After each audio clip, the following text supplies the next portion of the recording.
উচিত কথা রেকর্ড করছি শুক্রবার 10 জানুয়ারি, আর আপনারা দেখছেন সোমবার 13 জানুয়ারি বাংলাদেশ সময় রাত 9টায়।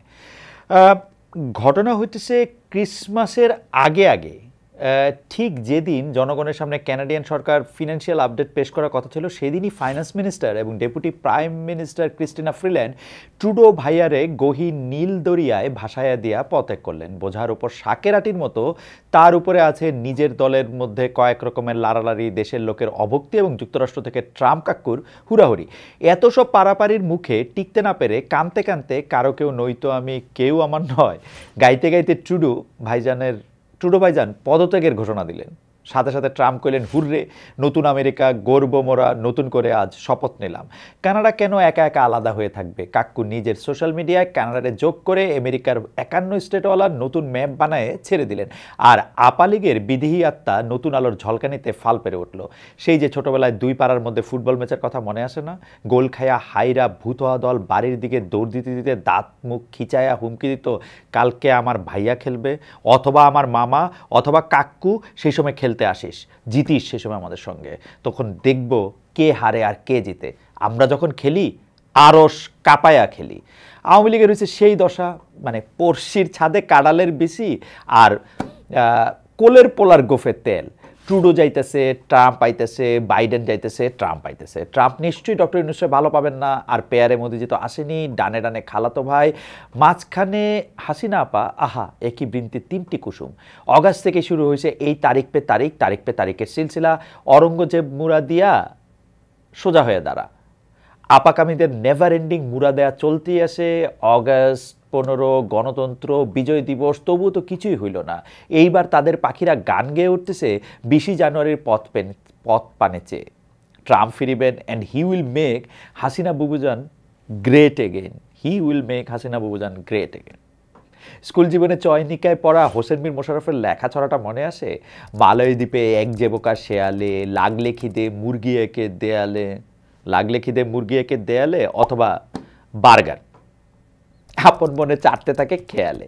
কথায় বলে আমরা আমাদের স্বপ্নের সমান বড়, আপার হাট্টি মাতম এতিমেরা যত বড় আশা নিয়ে বেদনার বালুচরের মাঠে মাঠে স্বপ্নের ঘোড়ার ডিম পেরে রাখুক না কেন, শেষ পর্যন্ত সব মিলিয়ে তোরা বাদলে বিশাল একটা ঘোড়ার ডিমই হবে। সেই ডিম ফুটে একটা টাট্টু ঘোড়া বের হয়ে দিগন্ত মিলায়ে গেলেও বলার কিছু থাকবে না। তার চেয়ে বরং ওগো গর্তবর্তী নি, চলো দেখি কথা শুনে। মোদিজি তো আপনার ভিসা বাড়াইই দিছে, শীতকালও তীব্রতর হইতেছে, এইবার কিছুদিন গর্তের মধ্যেই হাইবারনেট করেন না। মোদি দামে দুধ কলা না থাকলেও রুটি ছোলা তো জুটেই যাবে। আমরা বলি কি, এক্কেরে হিটকি দিয়া পইরা থাকেন, ডু নট ফোসফাস এনিমোর, ডু নট ফোসফাস। বর্তমান দুনিয়ায় বিশেষত ভারতীয় উপমহাদেশে যে বিষয়টা আরও প্রকটভাবে দেখা যায় তা হলো রাজনীতিবিদ এবং সৎ দুইটা শব্দ পাশাপাশি বসে না। একরকম গালি এটা। হিন্দি সিনেমা, বাংলা নাটক অথবা হলিউডি মুভি বা সিরিয়াল যে কোনো জায়গাতেই সাধারণভাবে পলিটিশিয়ানদের চরিত্র হয় একটু আবছায়া, সন্দেহজনক। অমুক ভাইয়ের চরিত্র ফুলের মতো পবিত্র, এইরকম স্লোগান নিজেদের দলের লোক ছাড়া আর কাউরে দিতে দেখছেন? এই চরিত্রের সার্টিফিকেটে এত চিল্লায় দিতে হয়, তার কারণ আমাদের অভিজ্ঞতা বলে যে রাজনীতিতে নামলে চরিত্র বিষয়টা মরহুম হয়ে যায়। মাঝে মাঝে ভাবি পলিটিক্সের সামনে ডার্টি শব্দটা কবে থেকে বসলো, কিভাবে? গ্রিক শব্দ পলিটিকা থেকে এসেছে ইংরেজি পলিটিক্স, আর যার আক্ষরিক অর্থ আমরা করতে পারি নাগরিক বিষয়াদি। এরিস্টটল বলেছিলেন, এথিক্স সম্পর্কে কৌতূহলের হাত ধরেই আমরা রাজনীতি বিষয়ক আলাপে পৌঁছাই। তার মতে দর্শনের হায়ারার্কিতে রাজনীতির প্রাধান্য এথিক্সের চেয়ে বেশি, কারণ এথিক্সের বিষয় ব্যক্তি মানুষ আর রাজনীতির বিষয় সমাজ, পলিশ বা নগর এরিস্টটলের মতে মানুষের সমাজের জন্য সবচেয়ে ভালো আর স্বাভাবিক জায়গা। আর পলিটিক্স বা রাজনীতি হলো কিভাবে মানুষ মিলেমিশে সবচেয়ে ভালোভাবে থাকতে পারে তারই অধ্যয়ন, এবং একটা রাজনৈতিক ব্যবস্থা মানে এমন এক কাঠামো যা সমাজে গ্রহণযোগ্য রাজনৈতিক পদ্ধতিগুলি সংজ্ঞায়িত করে। কয়েক হাজার বছর ধরে রাজনৈতিক চিন্তাভাবনা চলতেছে, যেমন প্লেটোর রিপাবলিক, এরিস্টটলের পলিটিক্স, চাণক্যের অর্থশাস্ত্র অথবা কনফুসিয়াসের রাজনীতি বিষয়ক লেখাগুলিতে আমরা এই বিষয়ে বিভিন্ন রকম ভাবনার শুরু দেখতে পাই। আধুনিক রাষ্ট্র ব্যবস্থায় একটা রাজনৈতিক দল গঠন করা হয় সেই দলের সদস্যদের একটা নির্দিষ্ট আদর্শ বা দৃষ্টিভঙ্গির প্রতিনিধিত্ব করার জন্য। বিভিন্ন সামাজিক বা রাজনৈতিক ইস্যুতে একটা দলের সদস্যদের অবস্থান সাধারণত একই ধরনের হয়। গণতান্ত্রিক দলগুলিতে সদস্যদের সম্মতি নিয়ে দলের একজন মুখপাত্র বা নেতা নির্বাচিত হন এবং বাকি সদস্যরা তাকে অনুসরণ করেন। মানুষ হিসেবে একই ইস্যু আমরা ভিন্ন ভিন্ন লেন্স থেকে দেখতে পারি, যে কোনো সমস্যার সমাধানের কথা বিভিন্ন আঙ্গিক থেকে ভাবতেও পারি। আলাদা আলাদা মানুষের কথা, তাদের নেতৃত্ব আমাদের ভালো লাগতে বা খারাপ লাগতে পারে।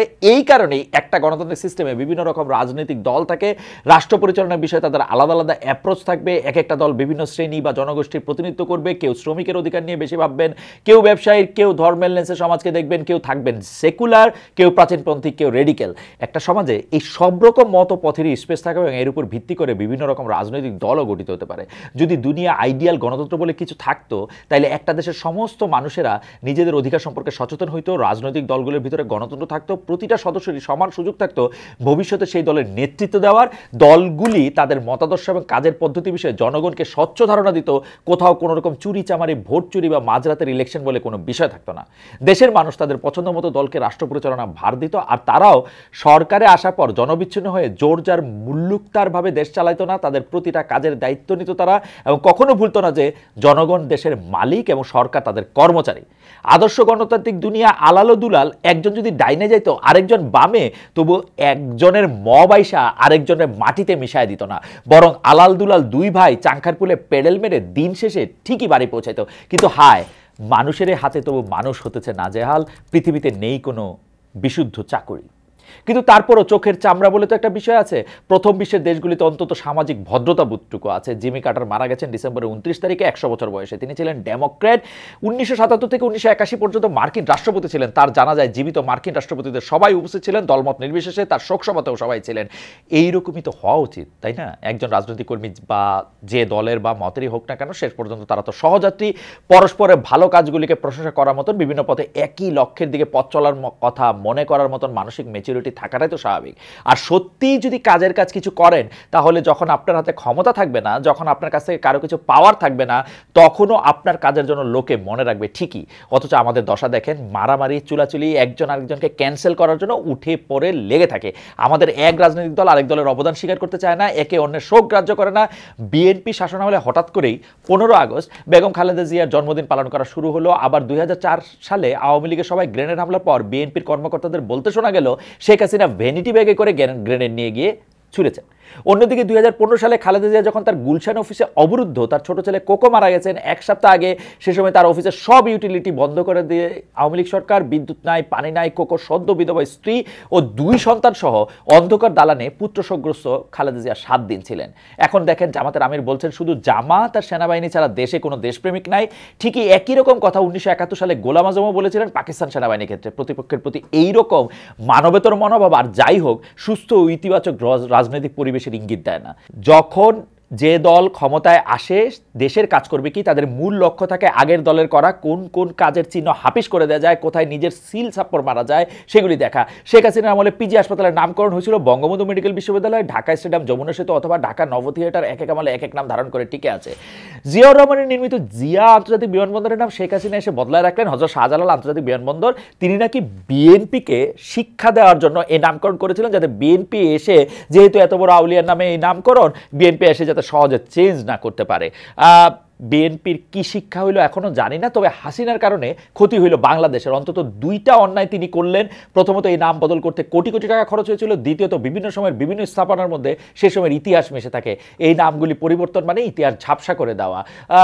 কোনো একটা প্রতিষ্ঠানের নামের সাথে সেই সময়টা, সেই ইতিহাসটা নানাভাবে মিশে থাকে। আপনি যদি তা জোর করে তাকে মুছে দিতে চান, তাকে ঝাপসা করে দিতে চান, বোঝা যাচ্ছে যে আপনি ইতিহাসটাকে নতুন করে লিখতে চান। এটারও নিজস্ব নিশ্চয়ই রাজনীতি আছে। এভাবেই একটা শহর, একটা জনপদের ব্যক্তিত্ব গড়ে ওঠে, একটা তার গায়ে একটা স্মৃতির রং লাগে, শেকড় দৃঢ় হয়। ঘন ঘন নাম পরিবর্তন আমাদের অস্তিত্ব জমাট বাঁধতে দেয় না।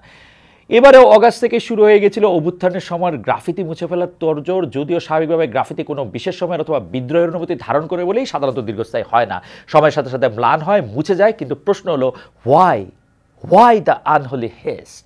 এই গ্রাফিতিগুলির চিহ্ন না থাকলে কার লাভ হয়? ঢাকা বিশ্ববিদ্যালয়ের রাজু সন্ত্রাসবিরোধী ভাস্কর্যের পেছনে মেট্রো রেলের পিলারে আঁকা শেখ হাসিনার স্মৃত হাশিমকের মিউরাল।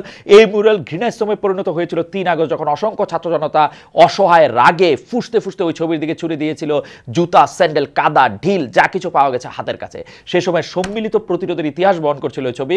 অথচ এই মিউরালটা 29 ডিসেম্বর গভীর রাতে গোয়েন্দা সংস্থার আদেশে মুছে ফেলা হচ্ছিল। গণরোষে পরে আবার সেইটা নতুন করে আঁকার চেষ্টা করা হয়েছে 2 বার, কোনোবারই আর অরিজিনালের মতো হয় নাই। মুছে ফেলারও তো দাগ থেকেই যায়। অরুন্ধতী রায়ের উপন্যাস গড অফ স্মল থিংসে একটা দৃশ্য ছিল এরকম, ছোট মফস্বল শহরের পুরনো দালান, সেখানে এখন এক কমরেডের প্রিন্টিং প্রেস। আগে ছিল কমিউনিস্ট পার্টির অফিস, পুরনো স্মৃতি হিসেবে লাল পতাকাটা এখনো উঠছে, তবে ধুলায় ধূসরিত ম্লান। একটা লাইন ছিল, দি রেড হেজ ব্লেড অ্যাওয়ে, দি রেড হেজ ব্লেড অ্যাওয়ে। মাত্রই 5 মাস আগে ঘটে যাওয়া জুলাই অভ্যুত্থানের ম্লান হতে থাকা স্মৃতির দিকে তাকালে বারবার এই বাক্যটাই মনে পড়ে, the red hedge bled away. July আন্দোলন শুরু হয়েছিল কোটা সংস্কার আন্দোলন হিসেবে, অথচ গত 16 বছরে আওয়ামী লীগ যেমন বিসিএস এর চূড়ান্ত উত্তীর্ণদের যাচাইয়ের নামে বাদ দিত, জামাত বা বিএনপি ট্যাগ দিয়ে, অন্তর্বর্তী সরকারের সময় 40 এবং 43তম বিসিএস নিয়ে একই রকম অপচর্চা চলছে। 43 ব্যাচ নিয়ে আগেও বলছিলাম যে বিসিএস এর সার্কুলার হয়েছে 2020 সালে, অর্থাৎ পরীক্ষার্থীদের প্রিপারেশন চলেছে 4 বছর ধরে। এর পিছনে তাদের ব্যাপক ইনভেস্টমেন্ট আছে, শ্রম আছে, সময় আছে। তারা তো একটা স্বপ্ন নিয়ে আসে এখানে। অনেকে আছে নিম্ন মধ্যবিত্ত পরিবারের ছেলে মেয়ে, যাদের চাকরির উপর তাদের পুরো পরিবারের টিকে থাকা নির্ভর করে। তারা নমিনেশন পাইছে 2023-এর ডিসেম্বরে। এর মধ্যে অনেকে চাকরিও শুরু করে দিয়েছিলেন। যেহেতু হাসিনার সরকারের সময় এই নমিনেশন আসছিল, অন্তর্বর্তীকালীন সরকার এসে আবার তদন্ত করলো এবং অক্টোবরে ফাইনাল করলো যে যাদের নমিনেশন বহাল আছে তারা নভেম্বরে কাজে যোগ দিতে পারবে। এখন আবার সেটা পিছে দ্বিতীয় দফা তদন্ত হলো, তাতে কি হাতি ঘোড়া বেরোলো আল্লাহ জানেন, কিন্তু কোনো নির্দিষ্ট কারণ দেখানো ছাড়াই বাদ দেওয়া হলো 227 জনকে। শরীফুল হাসানের ফেসবুকের স্ট্যাটাসটা একটু পড়ি। কেবল 43 বিসিএস এর 227 নয়, 40তম বিসিএস এর 66 জন শিক্ষানবিশ সহকারী পুলিশ সুপারের সঙ্গে ভয়াবহ অন্যায় হচ্ছে। প্রায় 15 মাস হয়ে গেল তাদের পাসিং প্যারেড হয়নি। কাউকে অবাক করা সব কারণ দর্শানোর চিঠি দিয়ে বলা হচ্ছে প্রশিক্ষণ চলাকালে তারা ধীরে হেঁটেছেন। দেখেন, 40তম বিসিএস এর 244 জন প্রশাসন ক্যাডারের সহকারী কমিশনার সহ বিভিন্ন ক্যাডারে 1929 জনকে নিয়োগের গেজেট হয়েছিল। অন্য সবাই যোগ দিয়ে চাকরি করছেন, এমনকি প্রশাসন ক্যাডারের কর্মকর্তা সহ বাকিরা সর্বশেষ নির্বাচনেও ছিলেন, তাদের চাকরি নিয়ে কোনো সমস্যা নেই। অথচ একই ব্যাচের যারা কিনা সারদায় প্রশিক্ষণে ছিলেন, সেই 66 জনের বিরুদ্ধে নানা সব অভিযোগ দেওয়া হচ্ছে, তারা তো চাকরিই শুরু করেনি। তারপর অভিযোগ, এই 66 জনের মধ্যে যে 25 জনকে ধীরে হাঁটার কথা বলে কারণ দর্শানো হয়েছে, তার মধ্যে 21 জনকে বাদ দেওয়ার সব প্রস্তুতি চূড়ান্ত বলে জানা গেছে। বিষয়টি অত্যন্ত গোপনে করা হচ্ছে। এর আগে শৃঙ্খলা ভঙ্গের অভিযোগে চূড়ান্তভাবে নিয়োগের জন্য সুপারিশপ্রাপ্ত প্রশিক্ষণরত 3 শতাধিক এসআইকে সারদা থেকে অব্যাহতি দেওয়া হয়েছে। এগুলি সবই অপচর্চা। কোটেশন শেষ। আজকে অর্থাৎ 10 ডিসেম্বর প্রথম আলোতে নাদিম মাহমুদ লিখেছেন, আবার কোটেশন দেই, অবশেষে জনপ্রশাসন মন্ত্রণালয় থেকে বলা হয়েছে 43তম বিসিএস থেকে বাদ পড়া 227 জনে কেউই ফৌজদারি অপরাধে জড়িত না থাকলে সবাই নিয়োগ পাবেন। সপ্তাহখানেক সমালোচনার পর অবশেষে ক্লিন ইমেজ তালাশ করতে গিয়ে সরকারের নিজের ইমেজ কিছুটা হলেও বাড়ল।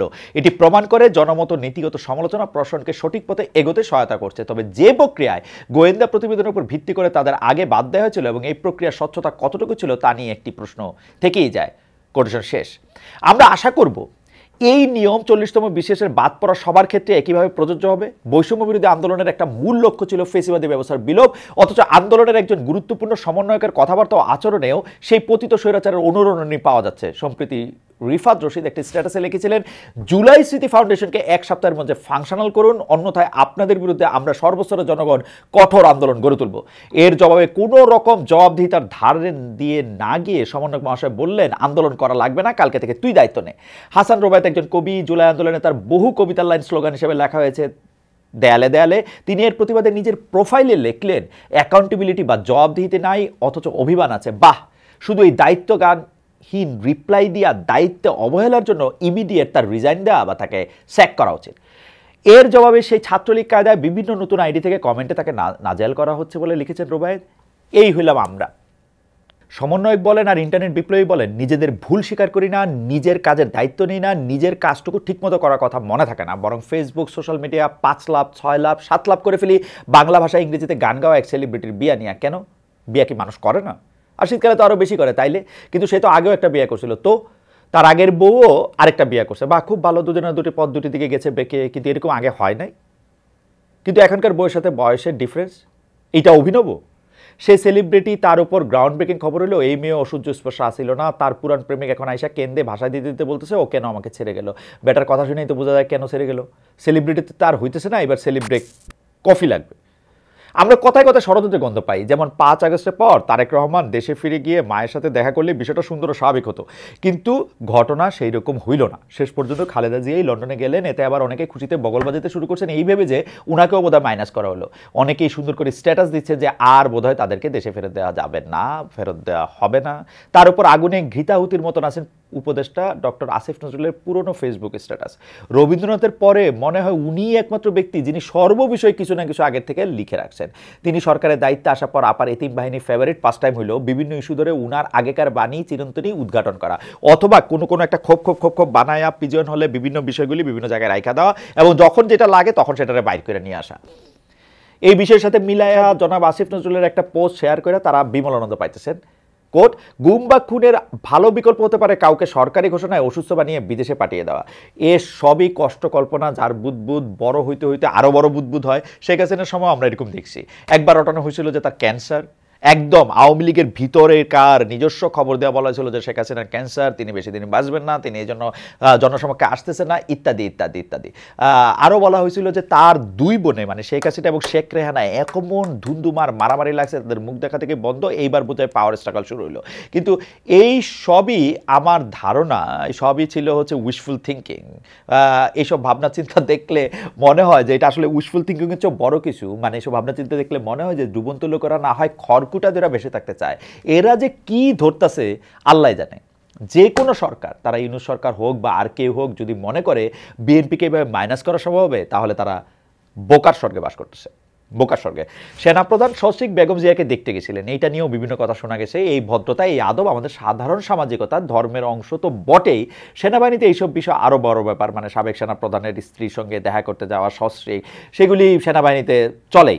বেগম জিয়াকে দেখতে যাওয়াটা এই ক্ষেত্রে স্বাভাবিক, কিন্তু বাংলাদেশে কোনো বড় এবং স্বাভাবিক বিষয় সচরাচর ঘটে না। বেগম জিয়া বহুদিন ধরে অসুস্থ, অন্তত 8-10টা সেনাপ্রধান তো এর মধ্যে পারই হয়েছেন, কেউ তো এই স্বাভাবিক কাজটা করেন নাই। ওয়াকারুজ্জামান কেন করলেন? হয়তো অন্য কোথাও বৃষ্টি হয়েছে, এখানে ডুবেছে ঘাস, তা বৃষ্টিটা হইল কোথায়?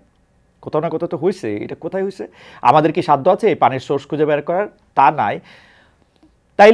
তাইলে নেক্সট বেস্ট কাজ হইলো যা আমরা করতে পারি তা হলো যুক্তিসঙ্গত অনুমান। আমার ঝাপসা লেন্সে যেমন দেখা যায় তাতে এইটুকু অন্তত বুঝতে পারি যে এই সাক্ষাৎ একটা তাৎপর্যপূর্ণ ঘটনা। কেন? আমার অনুমানের সিন্দুক থেকে যে কটা সম্ভাব্য কারণ আমি বের করতে পারতেছি তার কয়েকটা বলি আপনাদের। এক, নির্বাচন যবেই হোক এইটা একরকম বোঝা যাচ্ছে যে বিএনপি সরকারের আসার সম্ভাবনায় বেশি। সেক্ষেত্রে আমি যদি জানি আমার নেক্সট বস কে হইতে যাইতেছেন, তার কাছে গিয়ে কি একটু হাজিরা দিয়ে আসবো না? বিগত সেনাপ্রধানের কেউ কেউ তো চাকরি টিকানোর জন্য ইন্ডিয়া পর্যন্ত দৌড় দিছিলেন।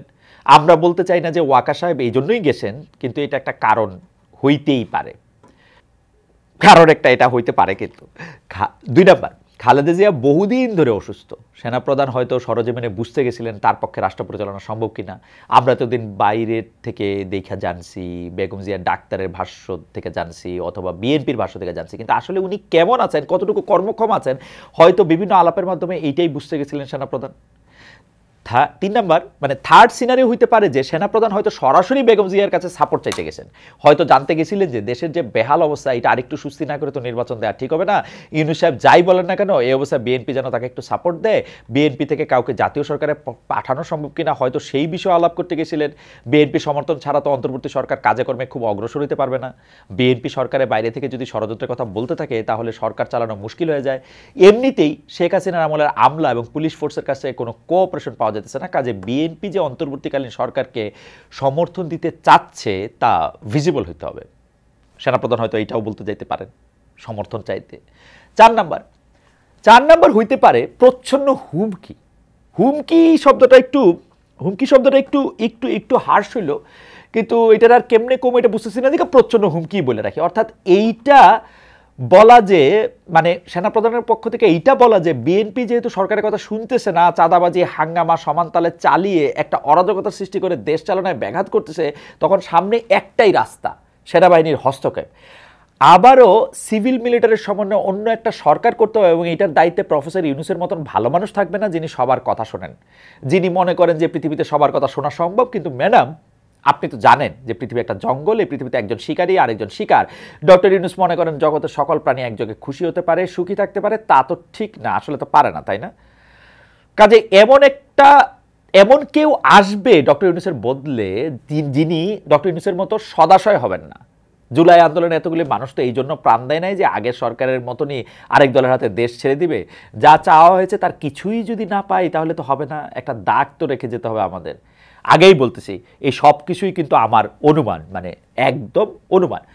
ডক্টর মোহাম্মদ ইউনূসের ইন্টারভিউ নিয়েছেন নিউজ সম্পাদক নুরুল কবির। এত চমৎকার করে প্রশ্ন করলেন কবির ভাই, অসাধারণ। আর ক্ষমতার শীর্ষ থেকেই ডক্টর ইউনূসের উত্তরে বিনয় আমার হৃদয় ছুঁয়ে গেছে। তিনি খোলাখুলি অনেকটা দার্শনিক ভঙ্গিতে সব প্রশ্নের জবাব দিয়েছেন। রাজনীতিবিদরা সাধারণত নিজেকে আড়াল করতে চান, একটা ডিফেন্স শিল্ড তৈরি করতে চান চারপাশে। বিগত 15 বছরে বা তারও আগের কোনো সরকার নিজেদের ভুল বা ব্যর্থতা স্বীকার করেন নাই, অথচ প্রফেসর ইউনূস সরাসরি তার নিজের এবং তার ক্যাবিনেটের অনভিজ্ঞতার কথা স্বীকার করেছেন। তিনি বলছেন, নানা জায়গা থেকে আমরা এসেছি, আমাদের কোনো অভিজ্ঞতা নাই, কাজে ওদের দোষ দেব কি করে? আমাকে দেশ চালানোর দায়িত্ব দেওয়া হয়েছে, বিন্দুমাত্র অভিজ্ঞতা নাই, আমি যদি পারি ওরাও পারবে, এটাই আমার ভরসা ছিল। আমার নিজের পারফরমেন্স নিয়ে আমার সন্দেহ, ওদের পারফরমেন্স আমি আর কি জিজ্ঞেস করবো? এরকম কথা জীবনে শুনছেন? যাই হোক, উনার কোটেশন শেষ হয় না, আমি বলি উনার নিজের পারফরমেন্স নিয়ে আমার সন্দেহ, ওদের পারফরমেন্স নিয়ে কি জিজ্ঞেস করব? আমার তো সেই কোয়ালিটি নাই, যেটুকু সাধ্যমতো করি, যদি লেগে যায় তো ভালো, না হলে আমাদের কপাল খারাপ। আমরা যারা 90s-এর লোক, তারা কিন্তু আমরা লটারির নাম ছিল যদি লাইগা যায়, মানে যদি লাইগা যায়। কোটেশন শেষ। বিনয় ভালো, কিন্তু এতটা? নুরুল কবির প্রশ্ন করেছেন, আমরা চাঁদাবাজির জন্য গুরুত্বপূর্ণ কাউকে গ্রেফতার হতে দেখি নাই, এটাকে আপনি কীভাবে ব্যাখ্যা করবেন? ডক্টর ইউনূস জবাব দিলেন, তাদেরকে ধরতে পারছি না জুত মতো। কবির আবার জানতে চেয়েছেন, এটা কি বিশ্বাসযোগ্য হবে? প্রকাশ্য রাস্তার মধ্যে, বাজারের মধ্যে, বাস টার্মিনালে চাঁদাবাজি সবাই দেখতে পাচ্ছে স্যার, সরকার দেখতে পাচ্ছে না কেন? ডক্টর ইউনূস উত্তর দিচ্ছেন, সরকারের চোখ তো পরিষ্কার না আর কি। নুরুল কবিরের আরেক প্রশ্ন জবাবে ডক্টর ইউনূস বললেন, আমরা মার্কেট থেকে তথ্য নিতেছি।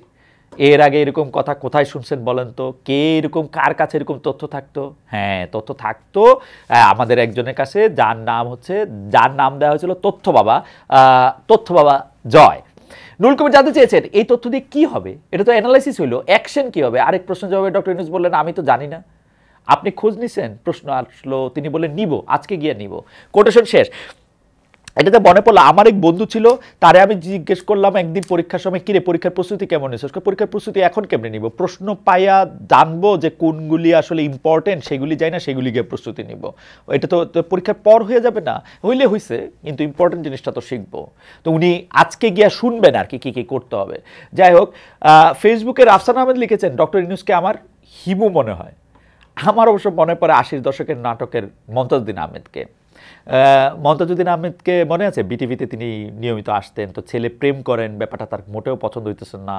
তো ছেলে আবার অসুখে পড়ছে, ওই ব্যাপারটাও তার মোটে পছন্দ হইতেছে না। তো তিনি বিছানায় কাছে গিয়ে, মানে তার একটা আইকনিক ঢোলা, একটু কলার উঠানো একটা পাঞ্জাবি ছিল, সেইটা নিয়ে বিছানার পাশে গিয়ে, ছেলের পাশে গিয়ে মানে এরকম করে বলতেছেন যে আমার ছেলে প্রেম করবে, অসুখ বাঁধাবে, জ্বর বাঁধাবে, শুয়ে থাকবে। কি অপরাধ আমি করেছি? আমারই কেন এরকম হবে? সেই মমতাজউদ্দিন আহমেদের অসহায়ত্ব আমি ডক্টর ইউনূসের মধ্যেও আমি এরকম দেখতে পাচ্ছি। তাকে মনে হচ্ছে এরকম অসহায় বাবার মতন। মানে খায়দায় কুদ্দুস, মোটা হয় বাতেন। আগে তো হাসিনা চুরি করতো, টাকাও তার কাছে যাইতো। উনি বোধহয় চুরিও করেন না, টাকাও পান না। উনার নিশ্চয়ই বসে বসে এখন গান গাইতে হয়, চেয়ে চেয়ে দেখলাম তুমি চলে গেলে টাইপ। এই হলো মানে মোরলেস বাংলা সিনেমার প্রবীর মিত্র বা শওকত আকবর। অন্যায় চোখের সামনে দেখতেছে, বুক ফেটে যাইতেছে, মুখে কথা সরতেছে না, আর খালি বলতেছেন আমি তো সব ছেড়ে চলে যাব আমার আনন্দের জন্য। উনার জন্য মায়া লাগতেছে, কিন্তু মায়া দিয়ে কী করবো? কাজ তো হবে না। দূর থেকেই দেখতেছি উনি উদাস হয়ে যাইতেছেন, আর ভাবতেছেন ঈশ্বর ওদেরকে জ্ঞান দাও। ঈশ্বর আশা করি ওনার কথা শুনবেন। এর মধ্যে প্রথম আলো পত্রিকায় শরফুদ্দিন আহমদ লিখেছেন এক অভিনব ঘটনার কথা। 15 জানুয়ারি চৌগাছায় 3 দিনব্যাপী খেজুর গুড় মেলা শুরু হবে। এই জন্য উপজেলা প্রশাসন গাছিদেরকে নিয়ে একটা সমাবেশ করছে। সেখানে বিভিন্ন বয়সের 110 জন গাছি ছিলেন। তারা যাতে নৈতিকভাবে বেলাইনে না যান, সেই জন্য লাইন ধরায়া শপথ করাইছেন ইউএনও সুস্মিতা সাহা। স্কুলে পোলাপানদের মতো তাদেরকে নাকি হাত তুলে শপথ করানো হয়েছে। শপথ করছি যে খেজুর গুড়ের ঐতিহ্য রক্ষার্থে সর্বোচ্চ চেষ্টা করব, বিশুদ্ধ নির্ভেজাল গুড় উৎপাদনে বদ্ধপরিকর থাকবো। গুড় তৈরির সময় ক্ষতিকর কোনো কিছু ব্যবহার করব না, বিশেষ করে চিনি বা ক্ষতিকর কোনো রাসায়নিক পদার্থ ব্যবহার করব না, বা আখের গুড় মিশ্রিত করব না। গুড় উৎপাদনের মাধ্যমে দেশের অর্থনৈতিক সমৃদ্ধিতে ভূমিকা রাখবো এবং সর্বদা দেশের কল্যাণে নিয়োজিত থাকবো। শরফুদ্দিন আহমেদ লিখেছেন, এই শপথ মূলত কিরে কেটে করার দেওয়া ধরনের শপথ। অসাধু হিসেবে পাবলিকের সন্দেহের তীরের সামনে দাঁড়ানো ব্যক্তির সাধু থাকার অঙ্গীকার তথা কথা দেওয়ার শপথ। যেভাবে গরিব গাছিদের লাইনে দাঁড় করে শপথ আদায় করা হলো, একইভাবে কি ব্যবসায়ী সমাবেশ থেকে খাদ্য বা পণ্য ভেজাল না দেওয়ার শপথ পড়াতে পারবেন কোনো প্রশ্রক? অথবা নির্বাচন কর্মকর্তা সমাবেশ করে সন্দেহভাজন কর্মকর্তাদের এই রকম শপথ কেন পড়ানো হবে না? তিনি লিখেছেন, কেন তাদের দিয়ে পাঠ করানো যাবে না যে আমি শপথ করিতেছি যে ভোটের সময় 2 নম্বরই করিব না। তার সাথে গলা মিলিয়ে বলছি, সরকারের যে আমলারা গরিব গাছিদেরকে শপথ বাক্য পাঠ করাচ্ছেন, প্রয়োজনে তাদেরকেও লাইনে দাঁড় করিয়ে শপথ করানোর মতো যেন কেউ থাকে। বিচারপতির বিচার করার মতন সক্ষমতা, সচেতনতা এবং বিচক্ষণতা বিকশিত হোক আমাদের মাঝে, এই আশা জানিয়ে শেষ করছি। সবাই ভালো থাকবেন, দেখা হবে আগামী সপ্তাহে।